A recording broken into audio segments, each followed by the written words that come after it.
And hello, welcome to the League of Extraordinary Atheists for Humanism, where we attempt to apply logic and reason to religion and politics.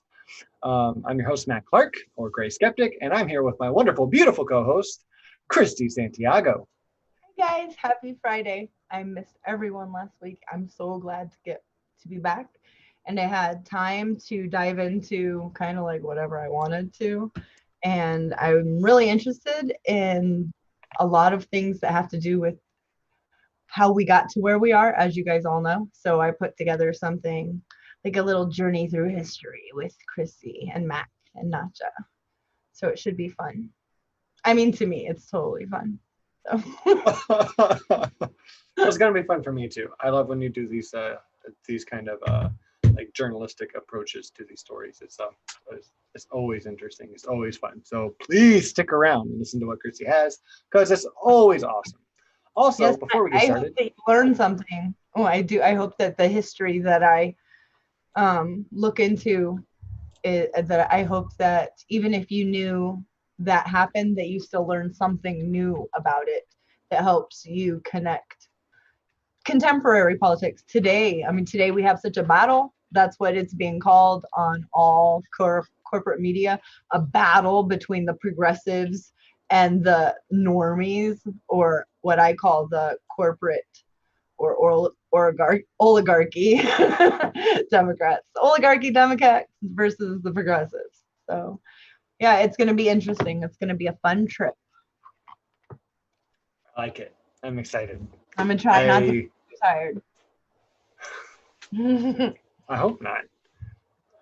So before we get started, if you haven't already, go to your Facebook, go to your Twitter, share the link out, get people involved. Let's get some more eyeballs over here. It'd be awesome.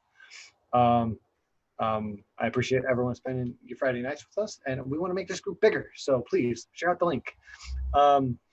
Also, if you guys don't have something already, like, you should get something, because I'm all prepped to like listen to Christy talk for a little while and like try to absorb, but you can't absorb unless you have like some wine. I have some peach wine. Maybe you should grab a beer or some wine or some water. If you can't drink right now, grab a drink. Or some marijuana or anything natural. Don't drink the marijuana. Christy, don't tell him to drink. Don't snort it either. So that's not how you do that. That's not how you do that. Yeah, we're here with the important life lessons tonight. The other thing that I wanted to hear everyone knew before we really went forward with things is I wanted to teach you a life hack. One, so don't judge me, really don't, because I'll judge you back. But I got myself some pie for tonight. And yeah, you may realize that I have two different slices of pie. That's because you have pecan pie. Pecan. Pecan. I've always called it pecan. It's pecan. Yeah. It is? Okay. In the South. I hear it both ways. I don't know. It's pecan from When Harry Met Sally. Pecan. See, I never watched that movie because I'm lame. So that is the lamest thing that I've heard come out of your mouth in a long time. When Harry Met Sally, okay, first of all, if you were a single dude, no kids, I would be like, obviously. It's not a big deal. But you're married, you're a romantic. Mm-hmm. Watch the goddamn movie with Lindsay. Like, have a movie night where you watch When Harry Met Sally. Have tissues, because you are going to cry. Yeah, I'll probably cry. She doesn't care about that. It's hilarious. It's one of the funniest rom-coms of the 90s. Okay. Yeah. All right. That one has like Jim Carrey in it, doesn't it? No. Okay, I'm way off. Meg Ryan in it. Ooh, Meg Ryan. Yeah, and she's the best part of the movie. It's so good. All right, now hold on. You're taking away from my life hack that I'm trying to share with everyone. Like always. All right, so why I have two slices of pie? Because decisions suck, so just pick both, right? If you have to choose between caramel apple pie and pecan pie, you just buy both. Also, they were like buy one, get one 50% off. I was like, You Yes, have please. to at that point. You have to. I came in for no pie and I left with 2 pie because yes. I gotcha. The other thing is if you don't like to dirty a lot of dishes and you still want to eat your pie, but you don't want to like get your like pie cutter out, or God forbid you don't have one, like just use your fork. Many Americans, I'm positive, do not have actual containers for pies unless they. And I don't have a container except my housewifing. Right. I don't have like a pie container, but like besides my stomach, but I do have things to cut pie because that is important. Like you need that. But if you don't have that, I won't judge you. You can use your fork. You can also try to eat the whole thing. You can like pick it up like Shaggy and Christy. Big pizza pie. Yeah. I do have to admit though, I do have a container that is big and it's for a cake or a pie. The lid is actually the bottom, and then the big thing goes on top and snaps down. So you better have that out and full of pie next time I come over. That's all I have to say. So how about pineapple upside down cake? Oh yes. Yes, please. Yes, please. Okay. So this other part of the life hack here, and this is something really important that I decided to share on the show like 20 minutes ago, is that you can totally use your fork to cut the pie, but don't do it like a barbarian with the fork part. Don't do that. That's ridiculous. You flip the fork over, and it is the perfect pie cutter. And then you just like you have to use your hand to like help lift it out a little bit. But that's fine. You're gonna eat the pie, and like it's okay to have pie fingers and pie bottom of your fork because you go, and then you get a taste of the pie before you're ready. Such a guy right now. You're such. I actually have a pie cutter. Like its only purpose is to cut pie. I have one too, but I didn't want to dirty it. I understand. I use a butter knife. Preferably one that's really dull, so it doesn't. If it's a store-bought pie, so that it doesn't break through the aluminum. So I use like a very, very dull butter knife. Yeah, I don't use the cake one. That's fair. Because then it's big, and you're right. Then you have to wash it. Some of that whipped cream got on my microphone. My snack. Oh, hot damn. Cherries. I love that. I love that. Yes. If you pass me some cherries, I'll pass you some pie. Definitely. That will be an invention someday, and I won't be here for it. But the people that are should understand, from me to them, enjoy that. Yeah. Smell-o-vision, all that stuff. That'd be so rad. It would be super rad. I want them to call it. I was just laughed at, by the way, over here in this house. I want them to call it like a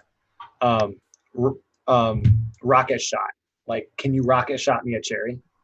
Just like, like out like regular webcam. When you go to banks.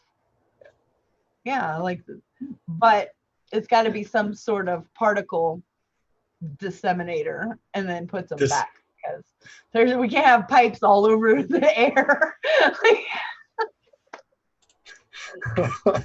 So we just totally lived in imaginary land for like 5 minutes. Yeah. No, it's all good. It's cool. I'm gonna drink some of this wine now, and then I'm gonna actually, because the down below here, right here. In the doodly doo? Totally. No, not in the doodly doo. And what do we call that? The title thingy? Yeah. Literally right here. The title thingy. That's right. The lower third. So yeah, I'm gonna need to drink all of this. The smart one of us three just let us know it's called the lower third. So. Yeah, it's the banner. Okay, there we go. Obviously, it's so it has nothing to do with anything I just talked about whatsoever. I want to put out a disclaimer and say, if you don't use these life hacks, that doesn't mean you ain't black. Yeah, Just the saying. hashtag. It just. Yeah. So, all right. God. Why do we have this hashtag? On to the news. Yeah. Oh, it seems that Joe Biden, I think this happened today. Um, he went on the Breakfast Club with Yes, he Charlamagne the did. God. Why would anyone let that happen? Did he go rogue and just like haul ass? Like those are my people. I gotta go. I'm so confused how this was like Yeah, allowed I can totally do to that. happen. Popcorn's the host, right? Corn pop. Anyway, And he hung out with some bad dudes. he's hanging out with some bad dudes. That's when we would let the razor blade sit in the water on top of a barrel so they could get all rusty. So when you cut them, I see why you shut would up, need Joe to Biden. grab a chain and go after all of them by yourself. I can totally see it. Logically followed. Yeah, all of it. Anyways, what I'm trying to tell you guys is he went on the Breakfast Club, and before he was done with the interview, I believe it was at the end of the interview, he made note that it was time for him to go, right? Which is fine. It's time to go. It's time to go. Whatever.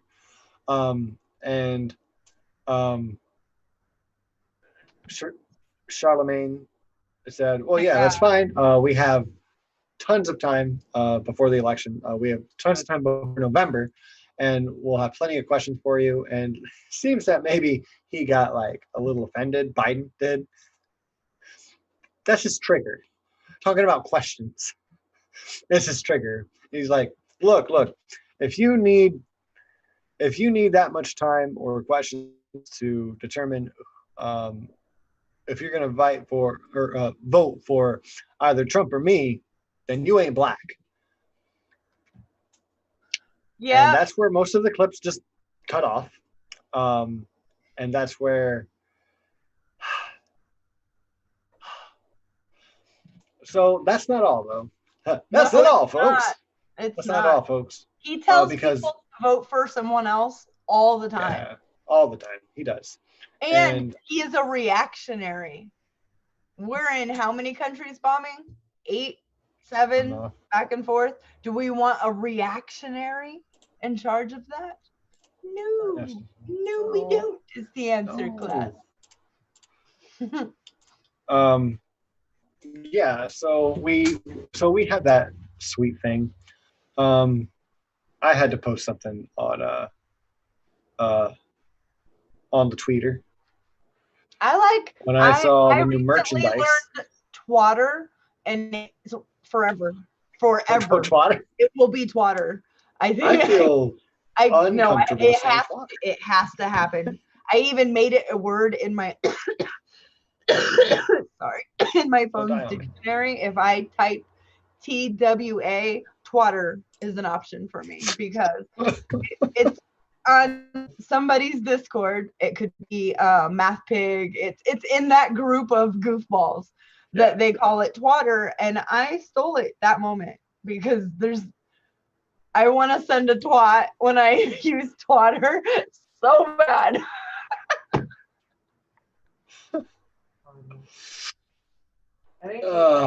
Cold medicine, guys. It's good. It is good.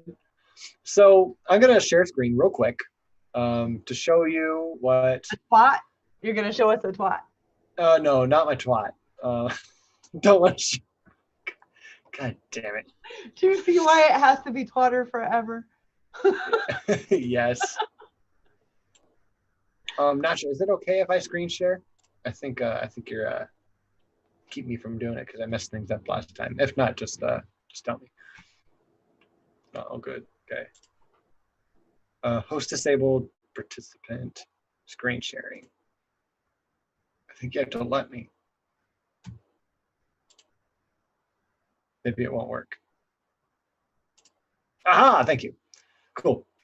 Ding. All right. So over here, you'll see, and I'm not going to scroll up because I saw something else I shouldn't show. Here's the new Trump merchandise. Out of which just happened. You ain't black, Joe Biden.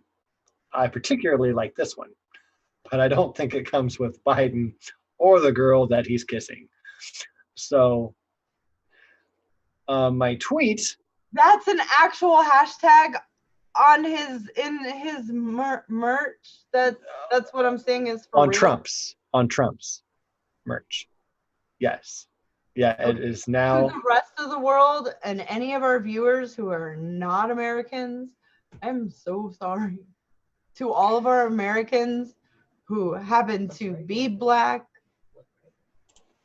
be married to a black person, have black children, to everyone who feels that's awful, I'm so sorry. That's for real. I feel like we live in some upside down world, not where our Lord and Savior lives, but an actual flipped world where up is down and right is wrong and racism is funny. Yeah, it's pretty disgusting. I mean, they're going to capitalize on it. Like we know who our opponents are. This kind of thing happens. But when I first saw it, it was from a blue check mark person on Twitter, Katrina Pearson. She posted, "Let's never forget the arrogance and entitlement that led at Joe Biden to say black voters who don't support him, you ain't black," or hashtag you ain't black. Remind Joe that the days of being taken for granted are over, and show you're on at Team Trump and buy your t-shirt today. And I saw that t-shirt. So I just went ahead and quote retweeted that because I didn't need to say anything to Katrina because why would I? She's Team Trump. I'm not going to break through her, but I said, hey, Democrats, I have an idea. Let's prop up a candidate that gives the right plenty of cannon fodder. That's how we can hashtag resistance the best.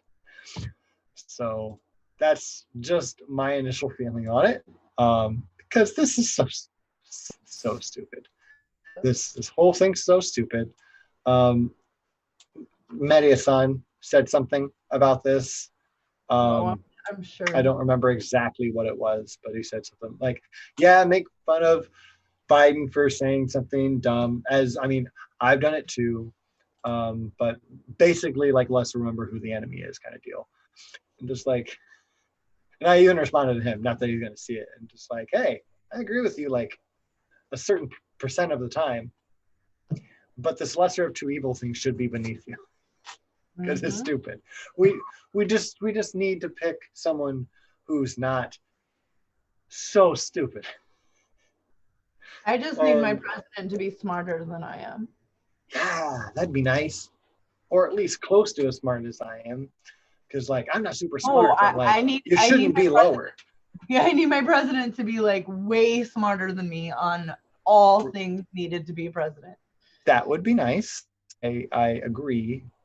But seeing what we have now, I would settle for about as smart as I am. I'm saying I would settle. You're super kind. You would do a much better job. Yeah. Oh, thanks. My whipped cream is melting all over. That's yummy. And It is Stacey yummy. said, that's what she says.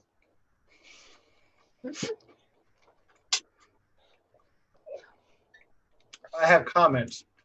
I will not say them. I knew it. All right. My whipped cream is melting all over my pie. Right. Now that I've done that, yeah, that was disgusting. That was stupid. I wanted to show everyone that merchandise because it's a real thing.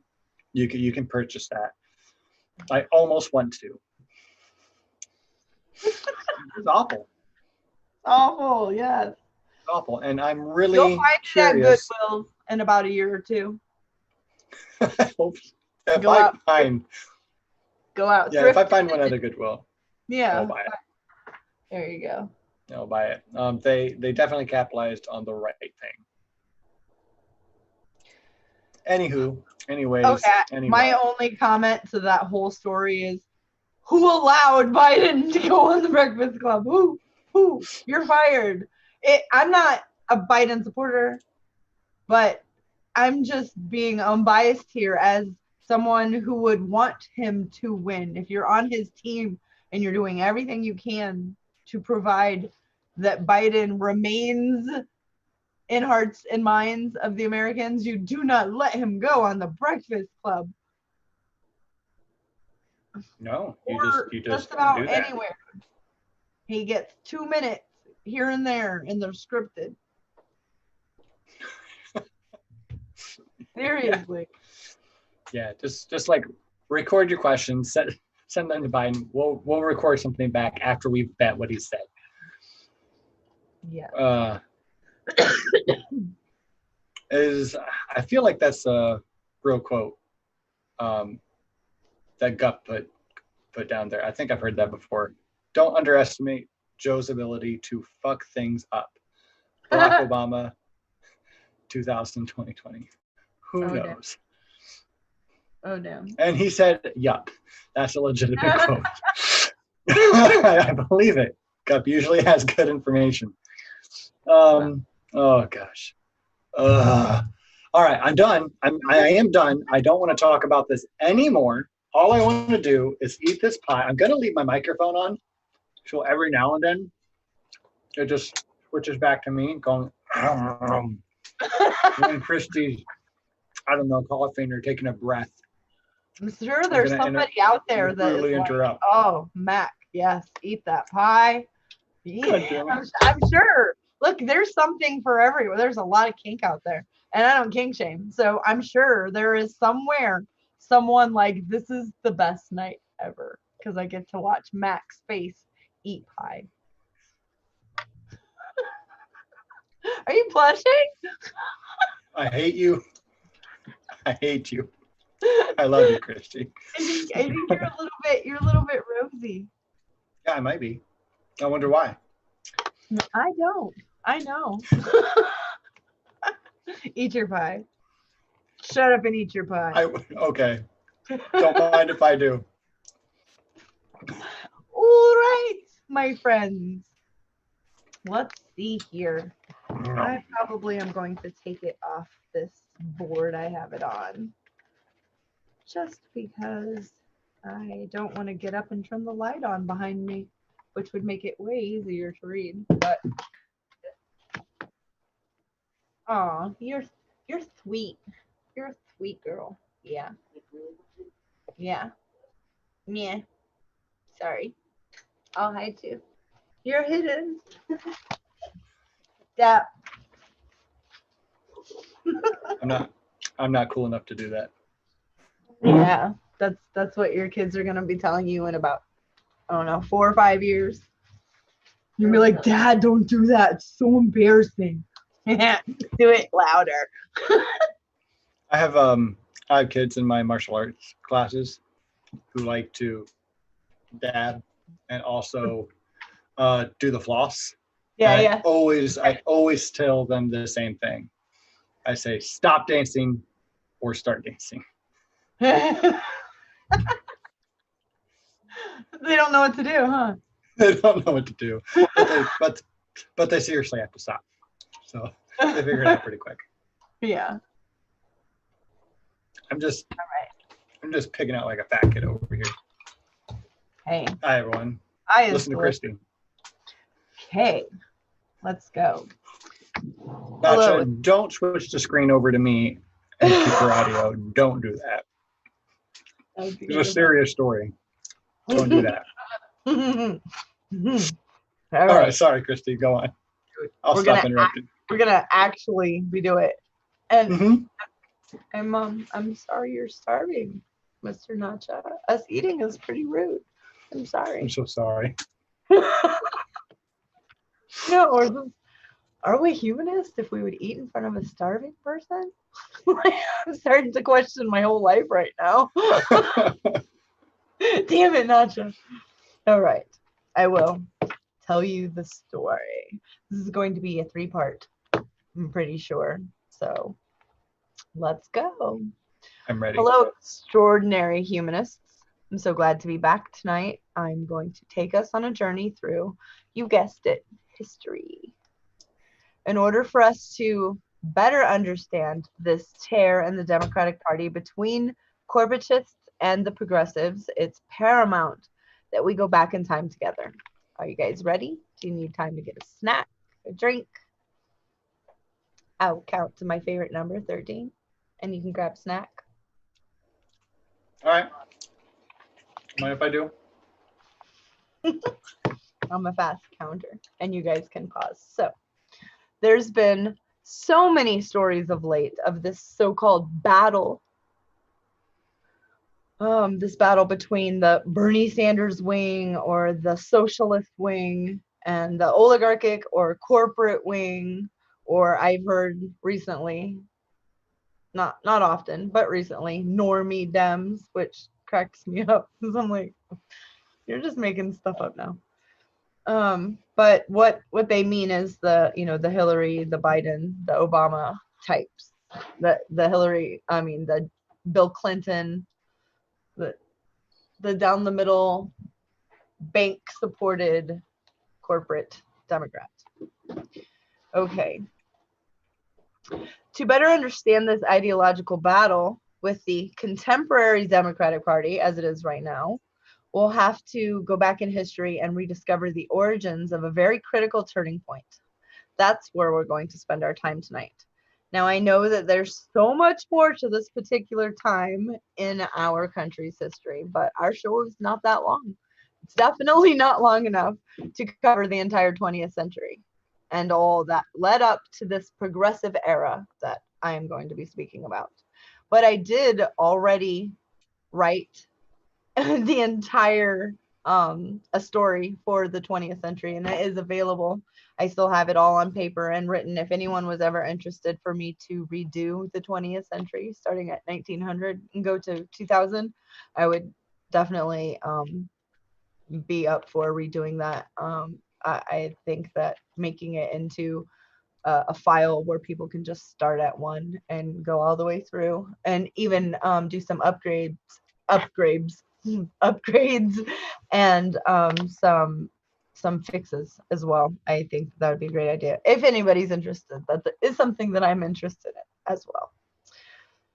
So we'll start with FDR and the New Deal, mainly staying on my favorite politician, favorite vice president Henry Wallace, and the 1944, for lack of a better word, coup against the vice president. Wallace, who was vice president from 1941 to 45, was literally dumped from the FDR-Wallace ticket. The ruling class, the corporate Americans, many in both political parties, of course, kicked him off the ticket at their party's convention that year. They overruled the will of the people, the opposite of democracy. Henry Wallace, I implore all of you to read about him. He is the most progressive vice president this country has ever had and may ever will have. I mean, if we don't organize and participate in democracy, our own democracy, of, by, and for us, right? So I think Henry Wallace, he was a true believer in that we are the government, and he took it seriously, and he put his butt behind where his mouth is. That what didn't sound right? I was just trying. Not to some people, but to others, maybe. We'll scratch that one. Which end are we scratching? Don't put your ass where your mouth is. You can catch things. Public service announcement. Yeah. Do some of that hand sanitizer. Butt sanitizer. Don't do that, people. Don't do that. Just good old soap and water works every time. Okay, how did we get talking? I don't know. This show's like office gingers tonight. Oh, goodness. Okay, and for someone as left as Wallace was, It's damn amazing that he reached the level of power of the vice president of the United States of America. That's he's a leftist, not a democratic, liberal or a social democrat. He was a leftist, and he made it so far. And his story is quite amazing. And he scared so many very wealthy, very powerful people. And this story that I will be talking about is about that whole like dun dun dun. It really sounds like a movie, but it happened here in this country. Can you help me out real quick and remind me what year we're in at this point? Because I'm still stuck on He was vice president.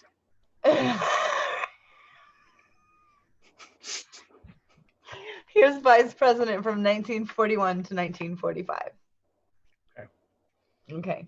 That was FDR's like last term, wasn't it? No.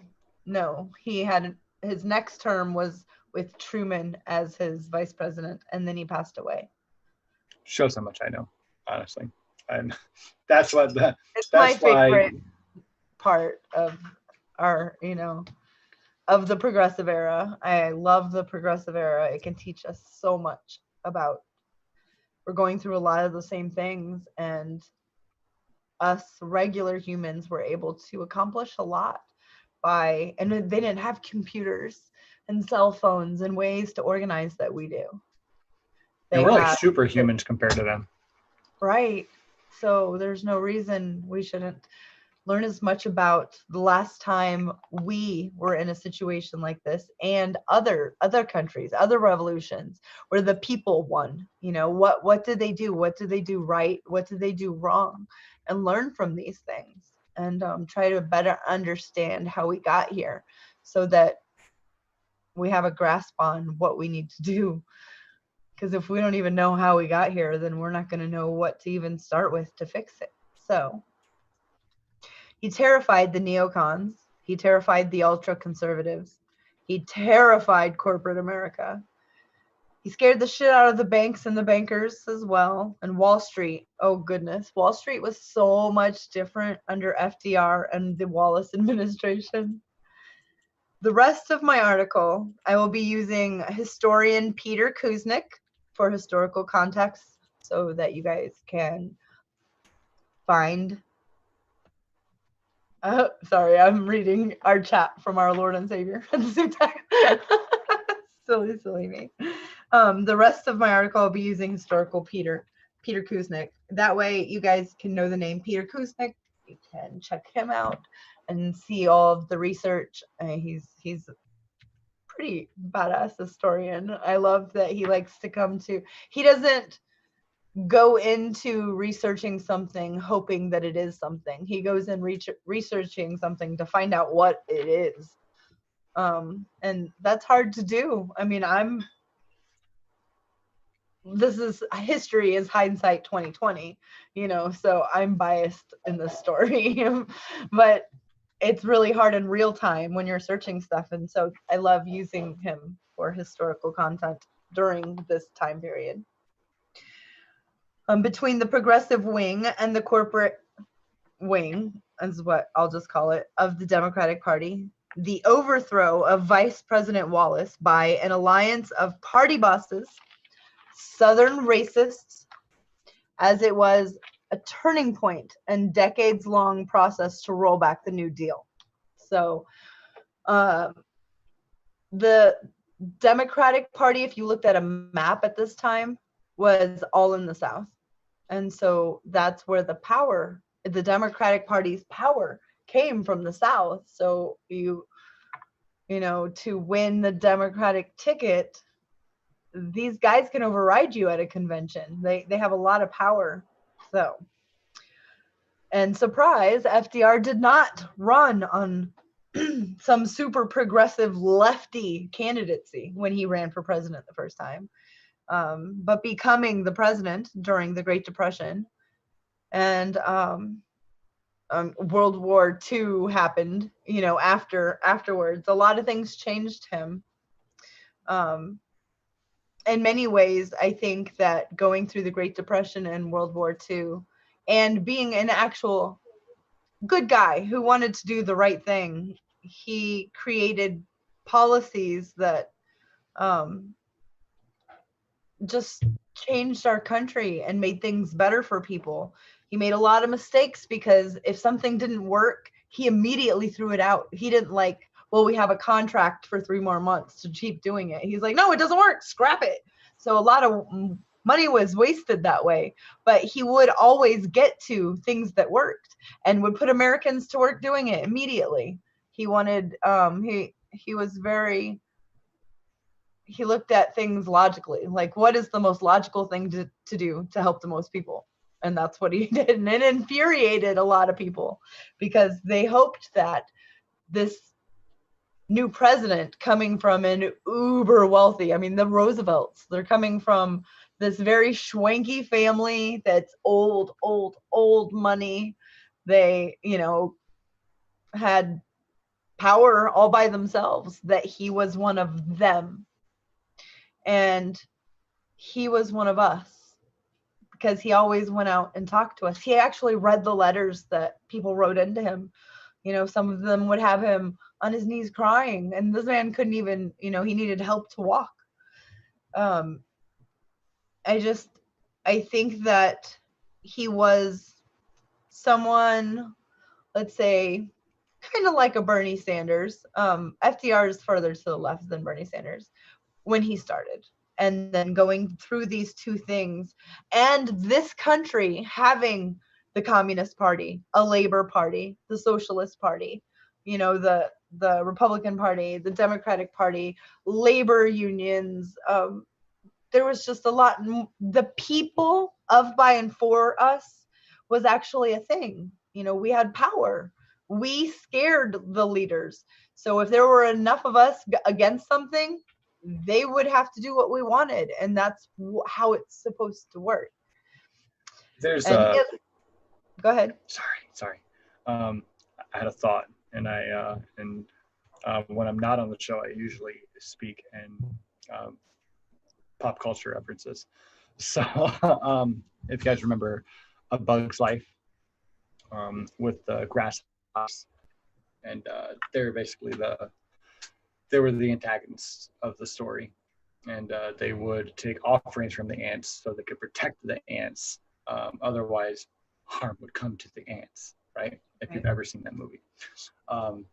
And at one point in the movie, when they're deciding whether or not they want to go back to collect their like part of their the ant harvest, the main dude, who sounds like Hugh Laurie but isn't Hugh Laurie, I looked it up.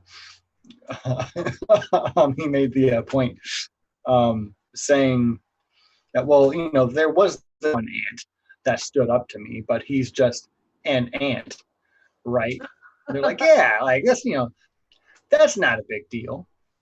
And he like grabs like a piece of grain and he like throws it at one of the other grasshoppers, and he's like, that hurt? He's like, no. He's like, yeah. He throws another one at him. How about that? And like, you know, ants, you know, they can't do nothing. And then he pulls down the whole thing of grain, and like all the grain falls on top of him. Yeah. And he makes the point of like, look, if one stands up to him, they might all stand up to him. There's more of them than us, and we don't need them to know that. And that's every time we talk about this specific thing, since I've watched A Bug's Life recently, I always think of that part. Yes. And I forget the exact quote from it, but yeah, that's the part, and I feel like I'm going to use that in a video on Gray Skeptic. They correlate well. Yeah, I'm going to put that little clip in there when I get a chance, because that's I think it just, yeah, it really does correlate well. So sorry, pop culture thing of the day. I'm going to go back to my eating pie and shutting up. Thank you all. If we look back at the Democratic Party in the 1930s, say 1940s as well, we see it as an organized progressive party. But if we go back just a bit in the Democratic Party, there was much more of like a liberal internationalist. For example, President Wilson, he was he had some good ideas. He did have some good ideas, but he was very counter-revolutionary. He was terrified of a revolution or of any uprising. That was not going to happen under him, and he felt this way not just here in this country, but as in leader of the globe. He didn't want uprisings anywhere. He didn't want any people's movements popping up and hindering the US's multinational corporations from that profit. Much more to it, I know. Nothing's black and white, except for some things we found out with Mac last week, that there were a couple things that were black and white. But most of the time, things are, in the middle.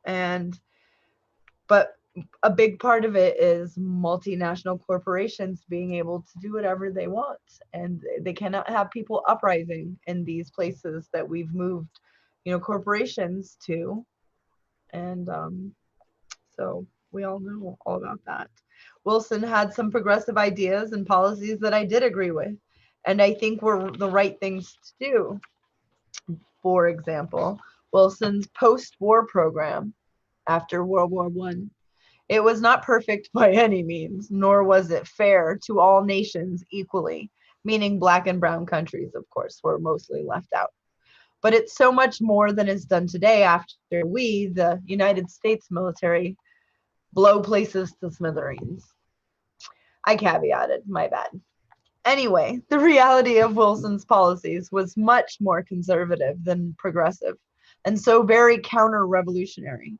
He was terrified of even talk of an uprising.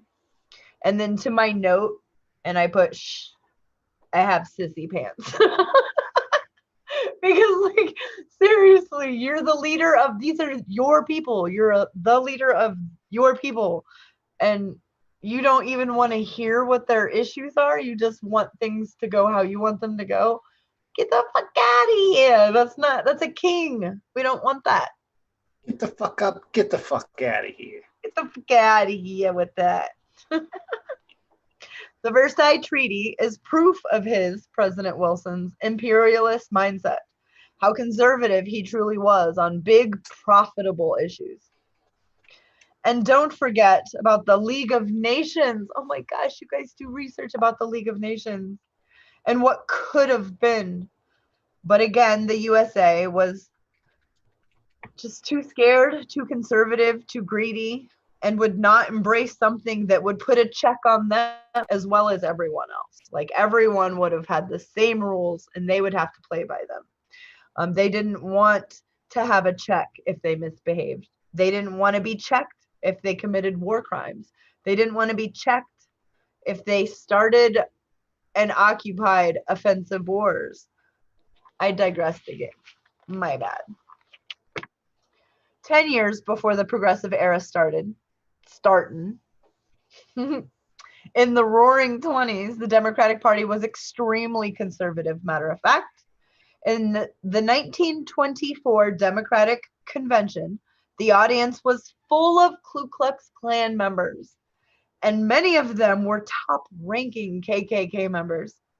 In the 1920s, there was a very strong right wing in the Democratic Party. And like I said, it was in the South. Al Smith was a Democratic nominee in 1928 for president. He was a Democrat.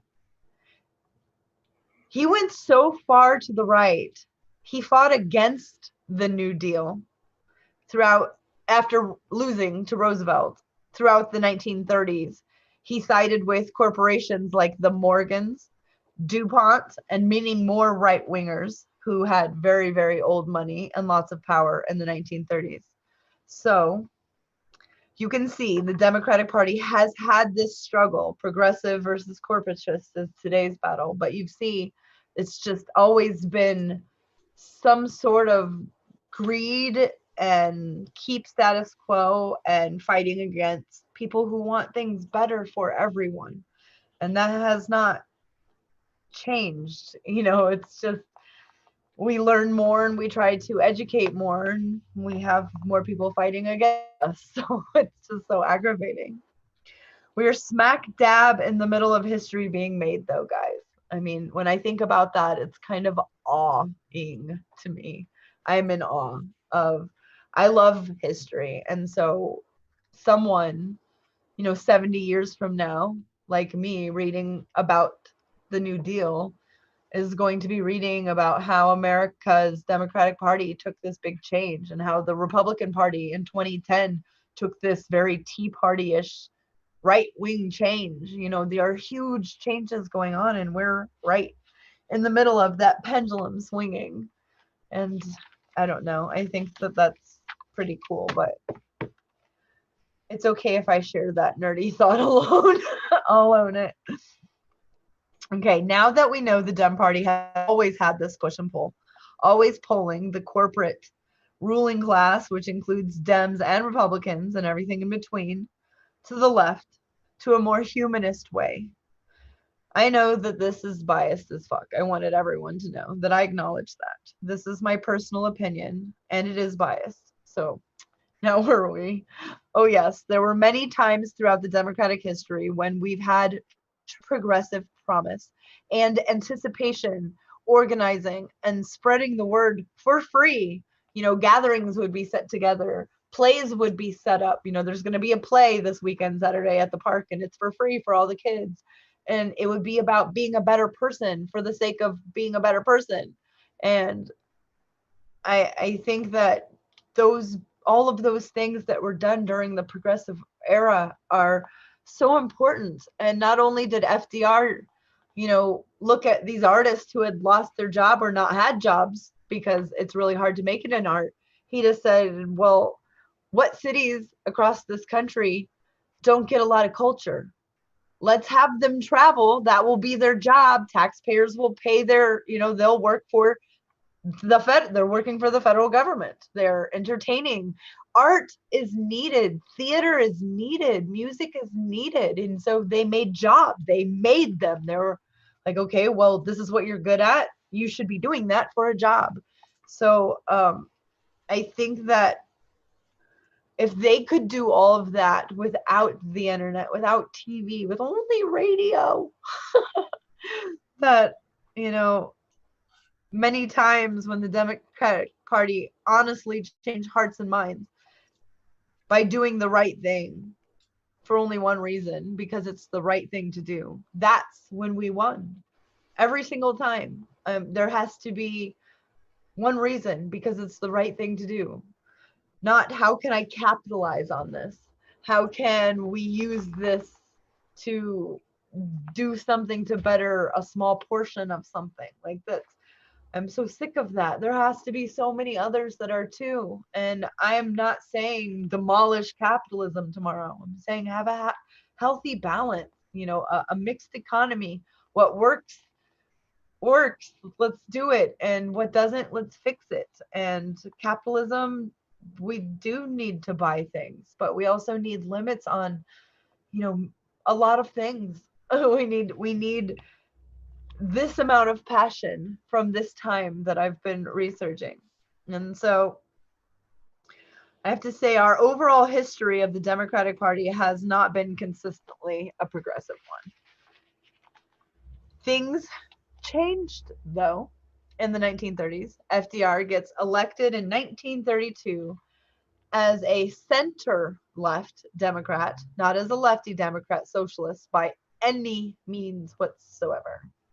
FDR made many attacks against Hoover, the previous president, and from the right. He argued from the right on a lot of things. He did something a lefty would not necessarily do, like move further right than their opponent. FDR attacked Hoover for not balancing the budget, for instance, and for being too big of a spender. he would say he's wasting the taxpayers' money. You know, he just blows it and blows it and blows it. Main Street doesn't see any of it, which he had a point. When FDR ran for the first time, he mentioned his New Deal, and there were signs that said New Deal. But that was about it. No one would have believed what the New Deal was actually going to do and actually be in reality. Not even FDR himself, I think. I think that it exceeded his expectations. And at least he got to see a lot of good manufactured from it before he passed. Yeah. We need to understand the shift that happens inside the US during the 1930s. Hearts and minds had been forever changed after World War I. I mean, GIs were coming home and reading the papers that they made friends in these other countries. You know, they had German girlfriends. They would get the newspapers, and they knew, they were watching the trials. They realized they went there as an imperialist war to fight for, you know, these multinational corporations and to get these big loans, and it's just an empire. It's like Game of Thrones almost, but in real life. So after World War I and then the Great Depression, we Americans, we were different. We were different people, all of us.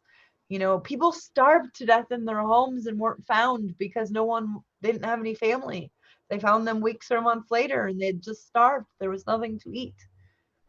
And that's not like everywhere. That wasn't common. So I'm not being hyperbolic. I'm just saying that did happen in this country, and that's heartbreaking.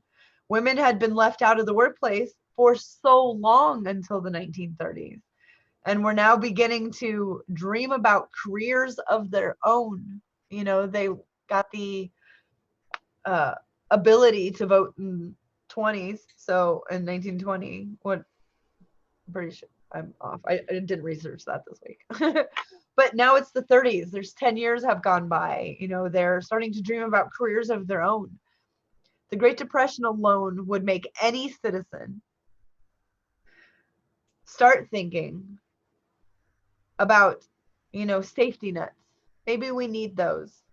Jobs for all. Maybe that's a good idea if the government, because they were watching, you know, FDR do this, like create jobs. Well, what do we need? We need a train track that will carry food to where? Let's build it. You know, anybody who needs jobs, show up. We'll give you a job building. We'll train you. Like, he paid dancers to travel the country, ballet dancers, opera singers, so that the rural communities that would never have a chance to go to Broadway could see these things. And it was paid for by taxpayers. And I support that shit. That's beautiful. I want that for everyone. You know, that somebody who had been through the Great Depression, they start seeing education for all and hearing socialist leaders and communist leaders and Democrat leaders, because now they're being pulled to the left because of all of this, start saying housing for all and food and shelter and clean water for all. And the regular person starts saying, yeah, that sounds fair. You know, I lost family members for starvation, or we had to eat our dog, or you know, we had to wait in soup lines and eat once a day. I think go ahead. It's really not a black or white topic when you're talking about economic policies like this.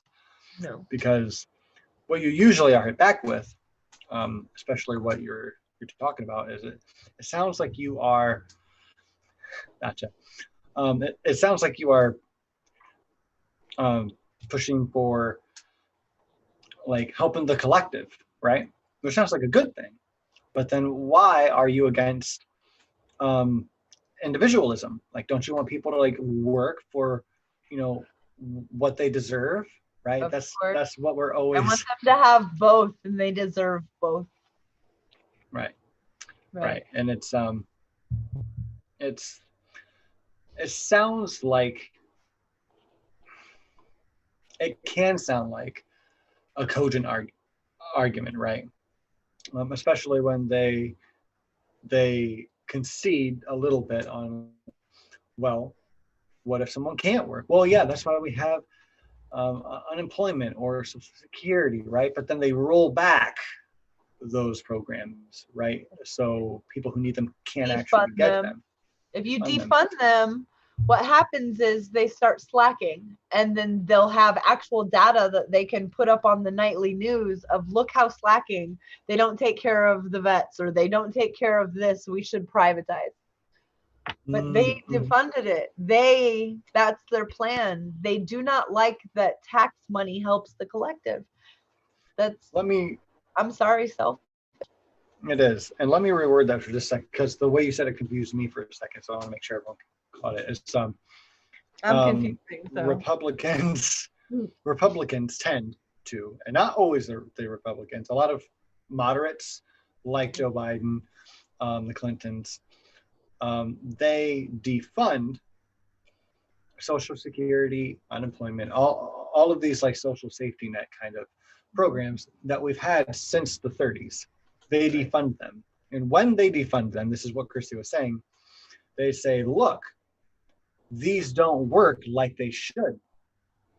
They don't do enough. We should privatize, or we should abolish it because they don't even work. Right. This is something common that you see. Classic. They do it all the time. Over the political world, right? Like tons of programs. They say, oh, look, they don't work. This is one of the things that they do with the public school system, especially like Betsy DeVos, because and my mom is a big believer in this too. She homeschooled me. I just threw up in my mouth a little bit. Yeah, sorry. And they look at, okay, the schools aren't functioning how they should, right? So what should we do? Well, we shouldn't fund them anymore. We should just abolish them. Well, yeah, they should be privatized. I think we should go back to cavemen and just not read or drive or anything.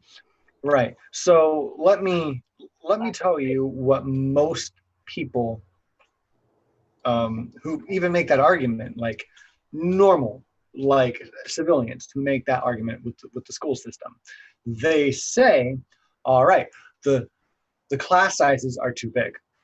One thing, right?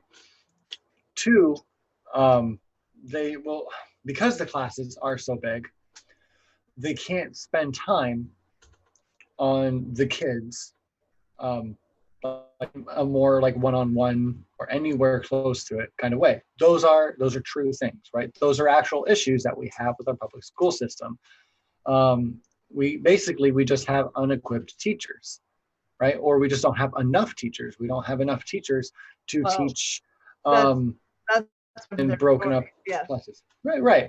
But I mean, I agree with that. Like I do, but then how do you fix it? Like, I do agree that it's a problem. Well, here's how fixing it isn't defunding it. What happens is she is able to create this policy that instead of property taxes in an area, pay for the school of that area.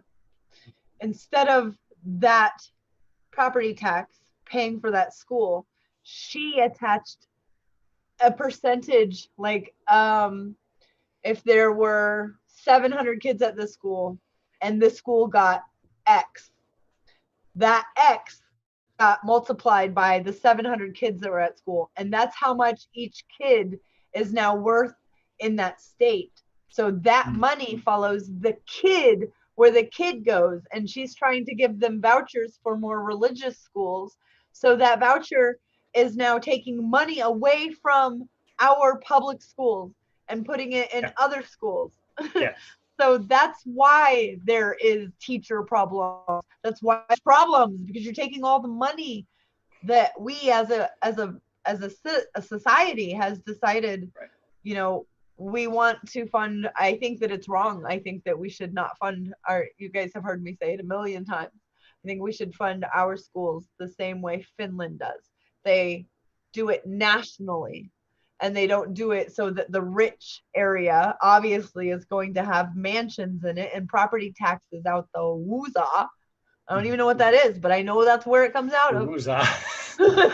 And then you're going to have poor neighborhoods and some homes and families that make below the poverty line. So they're not going to pay much property taxes. So their school is going to be for shit. And that's so unfair and nasty and ugly and bigoted. Like, I could just go on, and I don't agree with it at all. So, yeah, you can blame the teachers, you can blame all kinds of things, but it's the actual system of how we fund our education Right. that is the problem. It's not fair. Right. So if you're unhappy with your local school system, first thing you need to do is stay involved in local politics, because you can elect like school board people, right? Yes, So you can. that's one thing. That's one thing you need to do. The other Very is important. you need to really help make the argument. Really, there's not a lot that the individual can do when our representatives are screwing us for our school systems. And this is just one example, right? I'm using this mostly as an example. But when you take resources away from a publicly funded anything program, that's the word I was looking for, then it's really easy to say that it's not working. Because if you take money away from a public school and that area's population grows, you are, one, taken away from the kids that were already there. Two, if the population grows in the area, you are taking away the money that was there to share for the same number of kids, and now spreading that even thinner with more kids. It just doesn't work. It's like, it's not, again, it's not rocket science. It's not. And you can do the same thing with Social Security. You can do the same thing with healthcare. Like, we would need to put more and more funding in it, but we'll have more and more people working overtime to pay into it, right? Like, publicly funded programs are a good thing. And I'm not 100% against any kind of capitalism or privatization of some things, but I mean, still, I think there need to be regulations. I'm pretty anti-capitalist for the most part, but I can settle, right? I can deal with some kind of mixed economy, but I can't deal with just bullshit being spewed from one side, acting like these publicly funded programs are just trash, when you defund any, like, you can say a household doesn't know how to balance their checkbook or their budget every month if you don't give them enough money to fucking live off of. It's the same fucking thing. Right. And it's infuriating that people can't see that.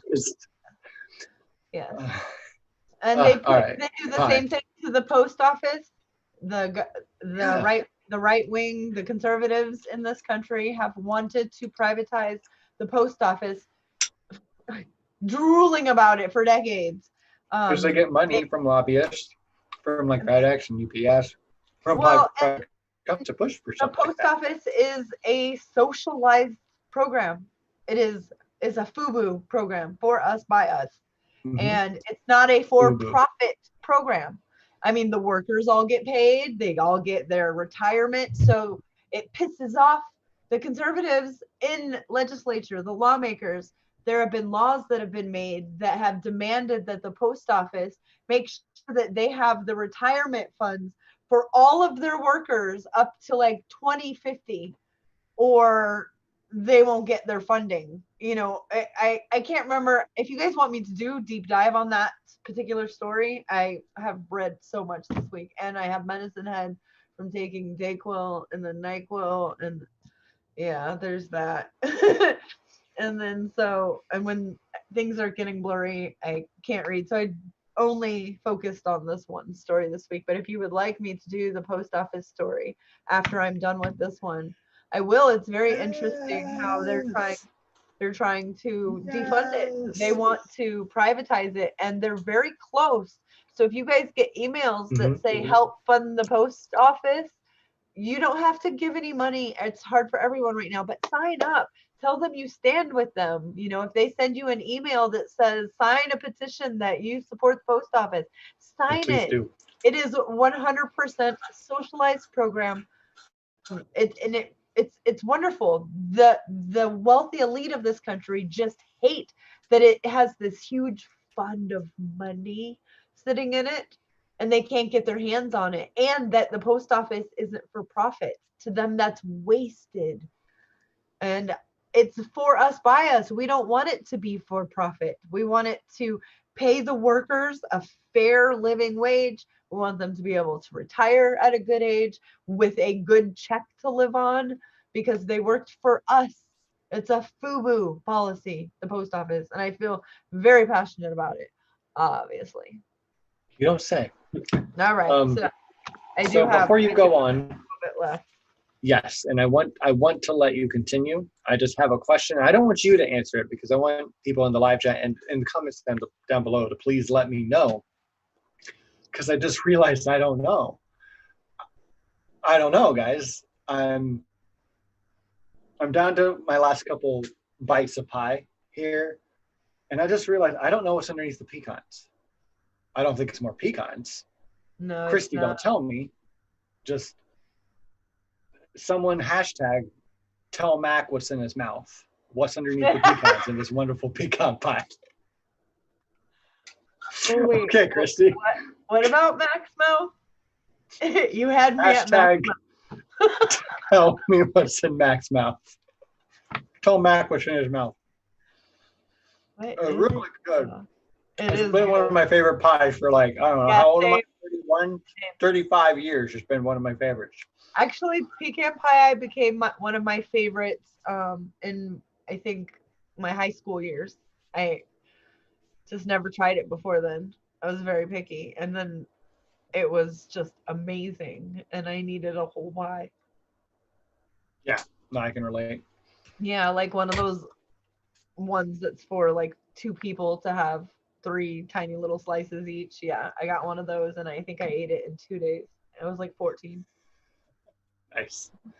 Very I was nice. a swimmer, so I swam it off. It was fine. All right. So because of all of this passion and all of this motivation and organizing, progressivism spread like wildfires throughout the U.S. with all of these, vets. Everyone knew a vet from World War I. Everyone lost somebody. They were pissed, and then they were pissed that it was for imperial ways. The rise of the labor movement was really making people think. AFM Workers Union was moving fastly to the left. Another union, the CIO, which had spread so fast and organized that these unions were organizing industrial America, like all of industrial America, these unions, when people were paying attention without cell phones. So like nearly all of the country reading about 20s, 30s, and 40s. For me, reading about all over the country during these times, especially when the worker and the labor movement started, how they started, how people did, entire cities of strikes, just a general strike is what it's called. And everybody goes in solidarity. And so if every single person in a city decides we stand with you and shuts down, the governments can't, what are they gonna take off their police outfit and do your job? Like nobody's gonna do anything. They had to listen. And the labor made such a huge impact on the Democratic Party. They knew they had zero options than to stand with these workers because the whole world was watching. LOL, I mean reading. They weren't watching. They were reading. In the 1930s, you got to also remember we had journalism then, we were able to read what people wanted to know, the truth, and there were truth seekers. So they were reading about it. In the 1936 election, because of this massive swing to the left, to the people of this country, FDR, Wallace, won every single state in this country except for 2, Vermont and Maine. Can you imagine that? Every single state except for 2, Vermont and Maine. An all blue map with 2 tiny red states at the top. That, my friends, is called a landslide win. Yeah. The New York Times actually reported the next day that the Republican Party is dead. Oh shit. So like Nice. it can happen. It can. I want to caveat and tell you guys about a book that you might want to read. A book. It's called Beyond the Laboratory: Scientists as Political Activists in the 1930s America by Peter J. Kuznick.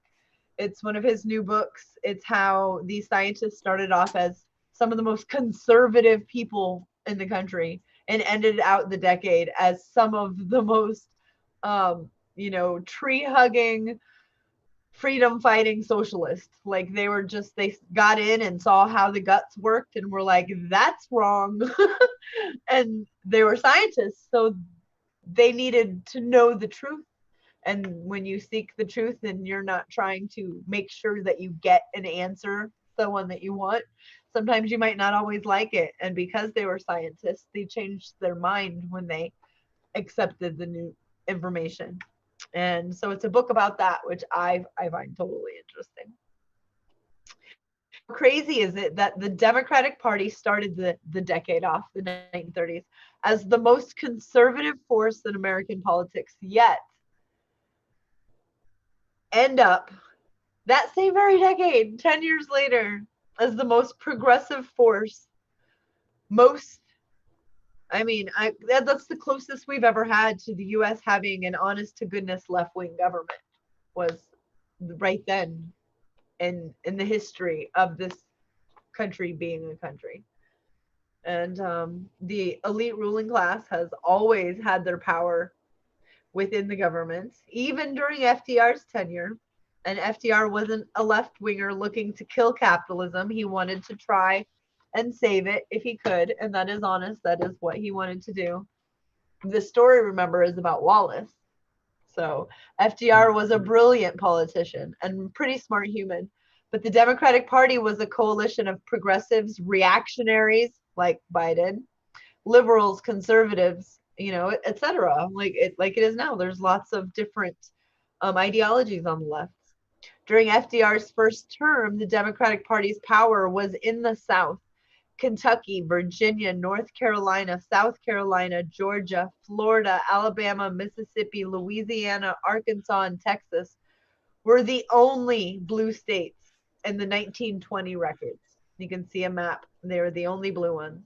These states controlled the key positions in the legislature. In other words, they held all of the power in the Democratic Party in 1920. By just 1928, Arizona, Louisiana, Mississippi, Alabama, Georgia, and South Carolina were blue still. So, we had a very right-wing swing. The Roaring 20s, they didn't want regulation. They wanted that bubble to burst and the Great Depression to happen is what they wanted. So FDR and his administration would have to walk almost on eggshells to placate these Southern Democratic leaders, to pull them along ever so gently with his progressive policies. And by 1968, which is, after this whole time period, most of these people and their ideology were Republicans.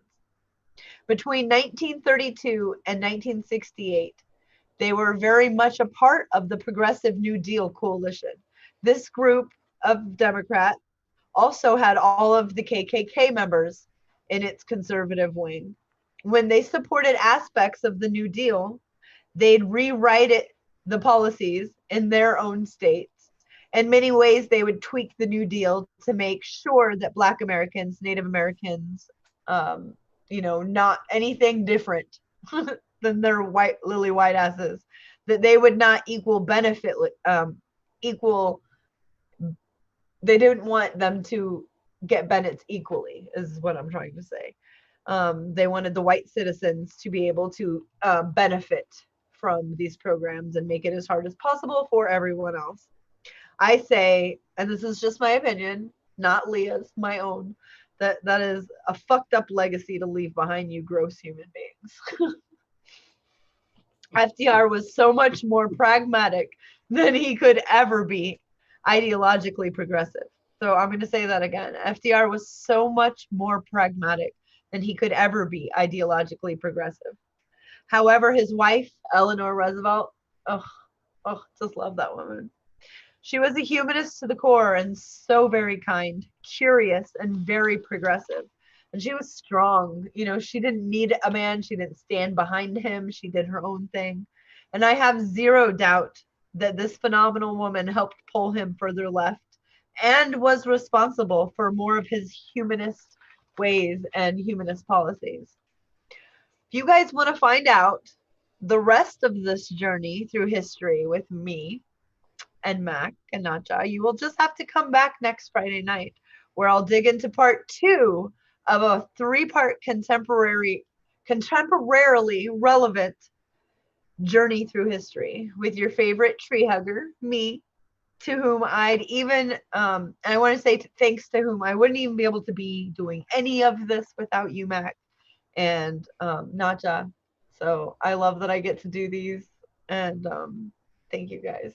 So it's really, I mean, that's awesome that I get to, and chose something that I want to, I just find it so relevant with what's going on in today's party. And maybe if we, you know, fill our minds with as much knowledge as we can of what has already happened and watch the parallels, maybe we can, you know, make a different outcome than the one I'm going to get to in part 3, which will all make sense. And we can do it again. So We can do it again. I really do hope you guys join us next week to take this journey together. And one more thing before I'm finished with this. Okay. Hashtag kindness matters. Put it everywhere. Like, make it so annoying that people are like, seriously, if you hashtag kindness matters me anymore, how can they be mad at? What are they going to say? Hashtag kindness matters everywhere.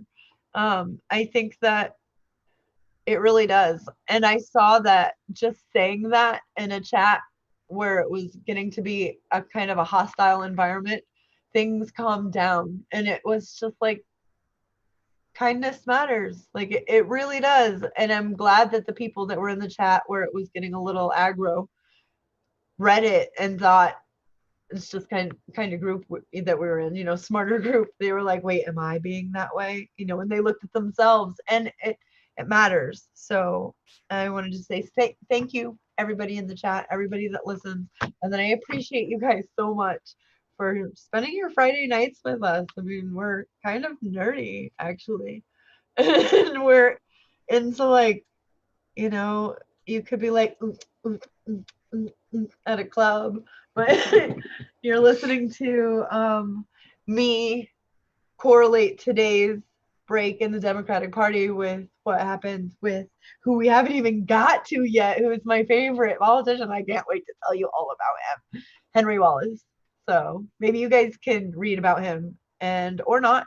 Wait for me. Either way, even if you know all that I know about him, still show up. You're gonna love it, because I just think he was what I would want for a president as far as his policies go. Yeah, he was definitely a tree hugger.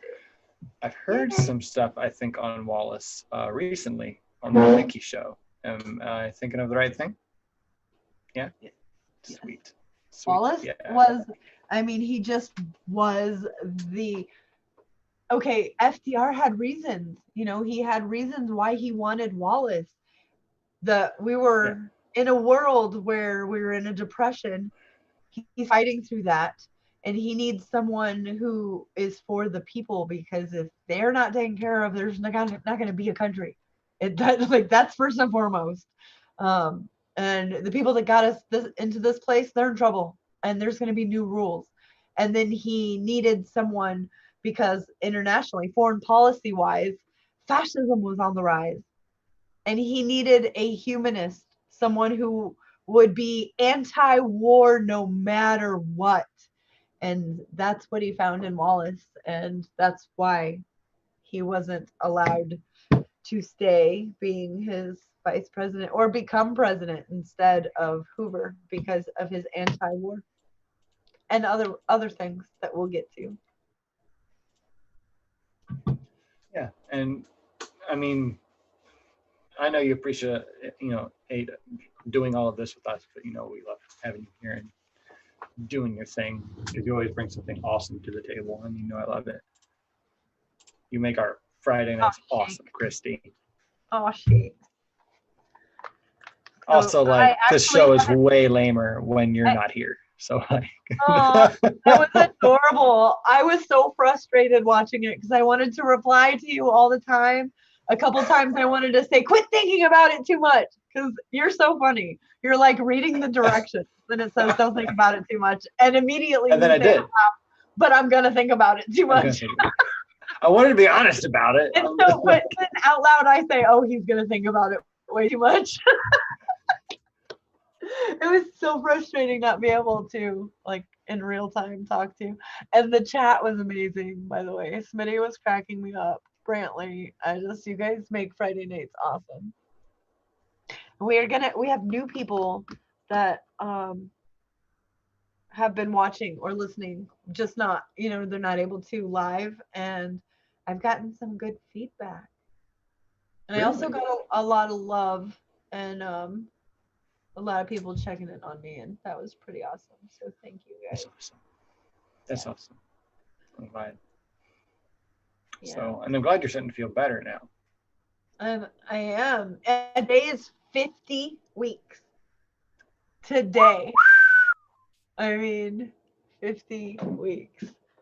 Look at that. I don't know if you can see how silver that is, but it is so silver. I know. That's awesome. Silver. And then in the sun, it looks like the platinum metal, it's so bright. And now it's starting to look like I'm doing it on purpose. So I mean, I don't really care what people think about me. That's not a problem.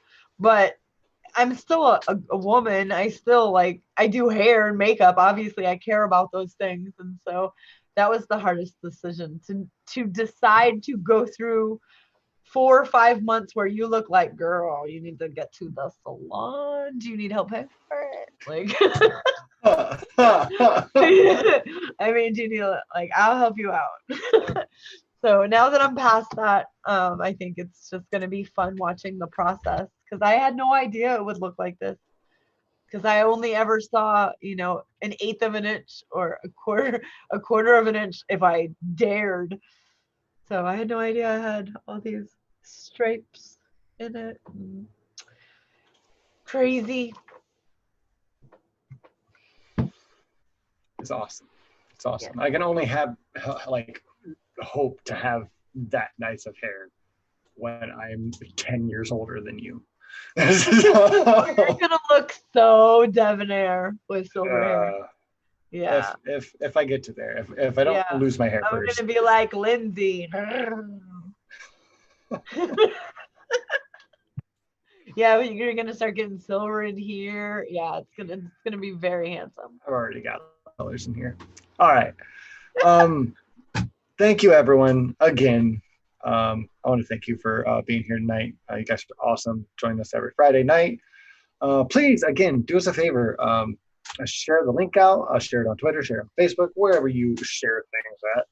I want more eyeballs here, because we have a real good group of 15 to 25 people here every week, and it's wonderful. But we want to expand more. We want more. That way we get more feedback, and the more eyeballs we get, I feel like maybe the closer we get to maybe getting more content and stuff out too. I'd like that. If we can really start making the show grow and viewership, we can start making the show grow more. Because right now I'm pumped about it. I'm feeling good about it, and I want to watch it grow more, because we're finally over the 700 mark, and we're almost to the 777 mark. So help get us there, guys. It's all you. It's all you guys. We just show up every week and eat pie and talk and look at Christy's pretty hair. So we need your help to grow. Thank you, guys. You're wonderful. Thank you, Christy. You're wonderful. Thank you, Nacha. You're wonderful. And a humanist, for God's sake. I did it. I did